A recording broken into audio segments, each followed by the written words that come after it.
मैं आपको यह पूछना चाहता हूं, क्या यह धनुष तोड़ना ही वीरता का काम है? जैसा कि अभी महाराज जनक ने कहा, तो एक धनुष की तो बात क्या, पूरे ब्रह्मांड को एक कच्चे घड़े की तरफ उठा करके मैं तोड़ दूं, और ऐसा न कर पाऊं तो माता सुमित्रा के दूध की सौगंध खा करके कहता हूं कि मैं क्षत्रिय धर्म को उतार करके रख दूंगा, क्षत्रिय कहलाने का अधिकार मेरे पास में नहीं रहेगा। सन्नाटा छा गया। एक ने दूसरे से कहा, पहले तो धनुष ही टूटने वाला था, अब पूरा का पूरा ब्रह्मांड टूटने वाला है, पहले से ही चल पड़ते तो अभी तक घर पहुंच जाते। महाराज इधर तो सन्नाटा छा गया, और उधर माता जानकी मन ही मन मुस्कुरा रही थी। माता जानकी समझ गई कि अब यह धनुष जरूर टूट जाएगा। जब जानकी को हंसी आई तो इधर से भगवान राम भी हंस पड़े। तब लखनलाल को और क्रोध आया। लखनलाल ने कहा कि मैं आग बबूला हो रहा हूं और आप हंसते ही जा रहे हो। तब प्रभु राम ने कहा, लखनलाल मैं क्या बताऊं तुझे, पता नहीं कि महाराज जनक की बात क्या मुझे बुरी नहीं लगी, महाराज जनक की बात तो मुझे भी बुरी लगी, लेकिन मैं करूं तो करूं क्या? अरे जब तक गुरुदेव का संकेत न हो तो इस धनुष को हम कैसे उठा सकते हैं, इस धनुष को हम कैसे तोड़ सकते हैं? अरे लखन, तुझे ये नहीं पता कि पहले गर्जना होती है, वर्षा बाद में होती है। गर्जना मेरे लखन ने की है, जानकी के लिए कृपा की वर्षा ये राम करेगा। पहले लाल मां प्रकट होती है, सूर्य बाद में प्रकट होता है। लाल मां तेरे द्वारा तो अब प्रकाश मेरे द्वारा प्रकट होगा।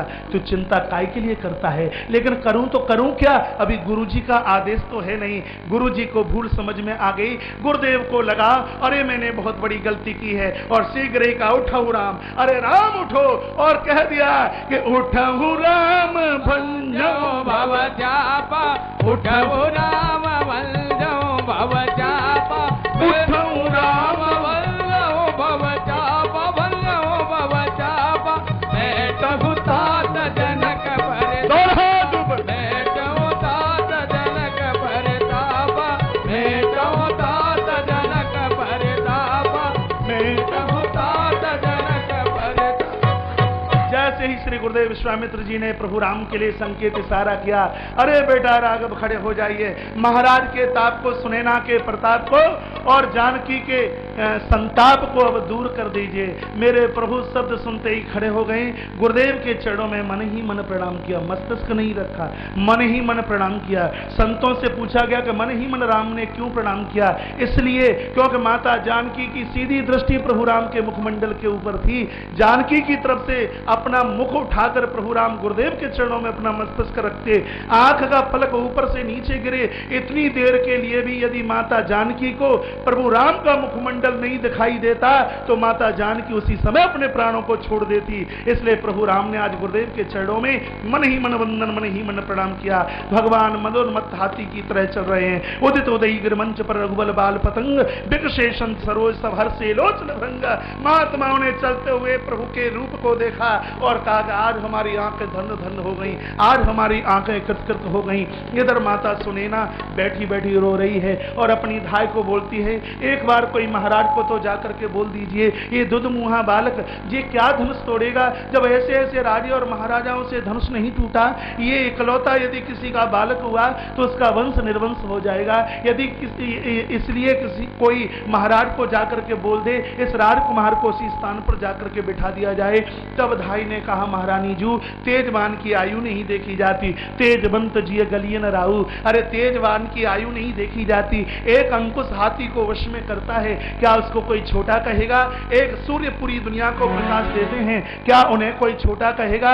और एक मंत्र भगवान को अधीनस्थ करता है, क्या उसको कोई छोटा कहेगा?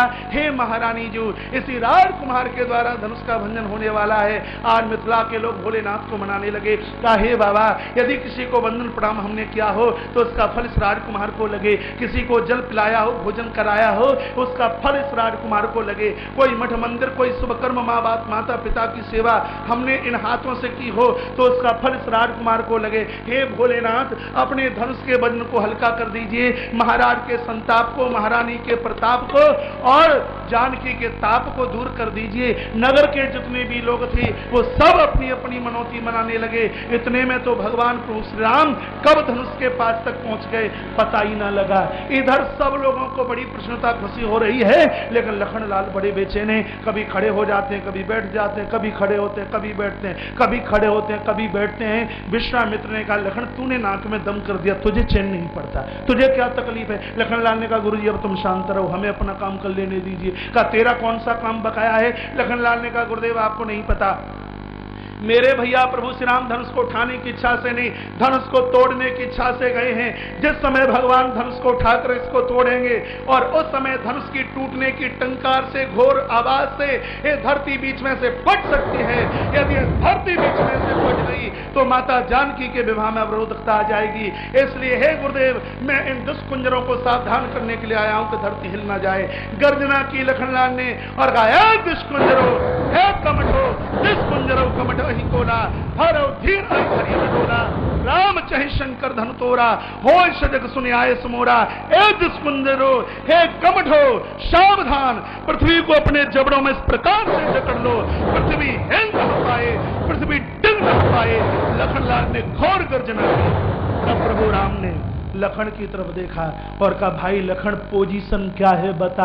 का झंडी हरी है, लगाओ निशाना, जो होगी सो देखी जाएगी। वही रागी ने इशारा किया, प्रभु श्री राम तैयार हो गए। मेरे भगवान ने सबसे पहले अयोध्या की माटी को प्रणाम किया, उसके तत्पश्चात कौशल्या माता के साथ के सुमित्रा के चरणों को वंदन किया गया। माता सरयू को वंदन प्रणाम करते करते गुरुदेव वशिष्ठ मुनि के चरणों में प्रभु श्री राम ने वंदन प्रणाम किया। मिथिला की माटी को भी भगवान वंदन प्रणाम करने लगे। तत्पश्चात ब्राह्मणों को प्रणाम किया गया, तत्पश्चात समूचे संत समाज को प्रणाम किया गया। उसके तत्पश्चात जगदम्बा माता भवानी को वंदन प्रणाम प्रभु श्री राम ने किया। महाराज 14 भुवनों को भगवान ने प्रणाम किया और सबको प्रणाम करते करते हर नदी, हर महाराज ऋषि महर्षि मनीषी को प्रणाम करते करते मेरे भगवान प्रभु श्री राम भगवान शंकर को वंदन प्रणाम करने लगे।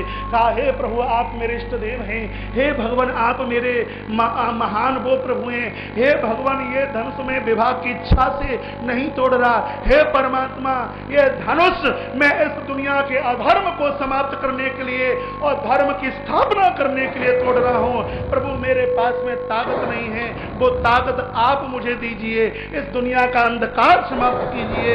ये धनुष अहंकार का प्रतीक है, जब तक समाज का अहंकार समाप्त नहीं होगा, जब तक इस दुनिया को एक नई दिशा नहीं मिल सकती।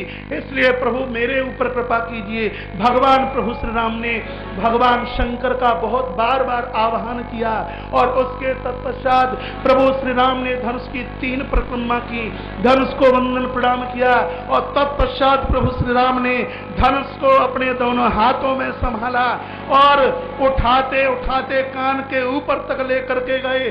तब प्रभु ने दाहिने हाथ में उस कठोर धनुष को और बाएं हाथ से उसकी प्रतिंचा को खींचकर कान की तरफ भगवान लेकर के आए और जो ही प्रभु ने प्रतिंचा कान तक खींची है, पहले तो भरे दरबार में बड़ी जोर से प्रकाश हुआ और उसके बाद में 3 बार बड़ी जोर से आवाज हुई, कर कर कर कर कर कर की आवाज हुई। प्रभु ने धनुष को मत से तोड़ दिया, ऊपर से उठा करके नीचे फेंका। काऊ ने लखा देखे सब ठाड़े। भैया सर्दी में पसीना आ गया, बाप रे बाप। रुक जाओ, थोड़ी सांस ले लेने दो।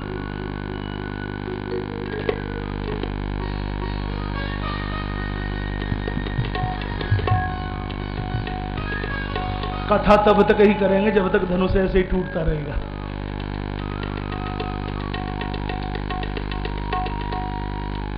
एक भागवत का कंस और राम कथा का धनुष बड़ा परेशान करता है। धनुष टूटा, काऊ ने लखा देख सब ठाड़े, कोई देख नहीं पाया। क्यों? इसलिए क्योंकि अहंकार देखने में नहीं आता। तीक्ष्ण राम मध्य धन तोड़ा, प्रभु ने धनुष बीच में से तोड़ा है।